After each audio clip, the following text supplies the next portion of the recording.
สบายดีพ่อลุงแม่ป้าพ่อค้าสาขายชาวไร่ชาวนาชาวหัวชาวสวน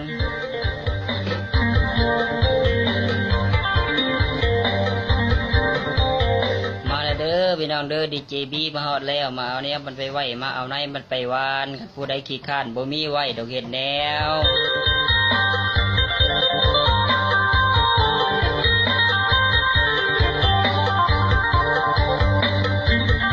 ช่วงนี้ครับเขาจะได้สู่รายการเพลงดังฟังหมวนเนาะ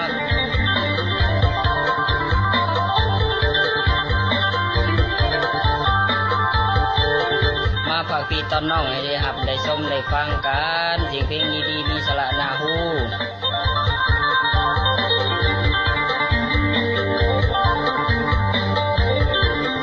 มาเพลงใดลำใดก็โทรเข้ามาเลยเด้อเบอร์โทรโทรศัพท์ก็0996436755เป็นจังใดเนาะทางบ้านเนาะเกี่ยวข้าวเกี่ยวน้ำได้หรอบ่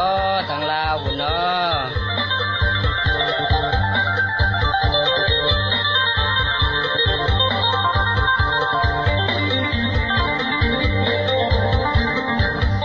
ที่เป็นทางบัดบึงทะเลนากลางเซนากลางโคกแก่งไซนาขวางแก่งพาม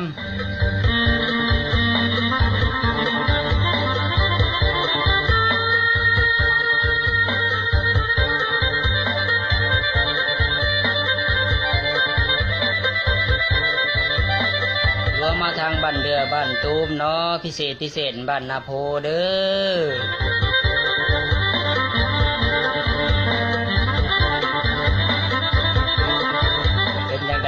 เกี่ยวข้าวเกี่ยวน้ำแล้วล่ะบ่ปานนี้บ่คันได้ข้าวเมาก็ฝากมาให้ดีเจกินนี่เด้อ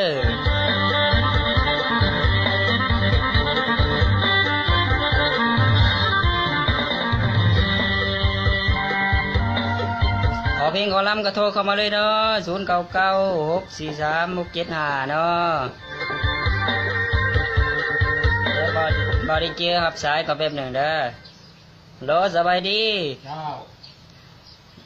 ขอเพลงหยังเบาขอบางเพลงเจ้าสิไปเทบอเจ้าสิไปน้ำเขาอีหลีบ่เจ้าอ๋อภาคลงทางใดเบาภาคลงทางนาโพอ๋อทางใดเกี่ยวข้าวเกี่ยวน้ำละบ่ทางพุ่นเบากำลังเริ่มเกี่ยวอ๋อได้เขาเมาฝากใหม่ดีเจกินนี่เด้อเจ้าเดี๋ยวเบาสิฝากเพลงให้ฟังเด้อพิเศษมอบวันชาเด้อจ้าสบายดี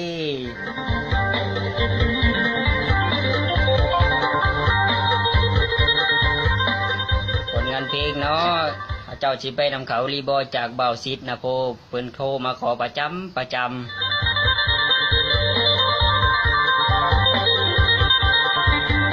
ว่าลายยายห่างเดี๋ยวเบาดีเจเปิดเพลงพาไปฟังก็เด้อบ่ได้เด้อเจ้าสิไปนำเขาอีหลีบ่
กันหน่อยเนาะนี่ครับเข้ามาสู่รายการคือเก่าเด้อ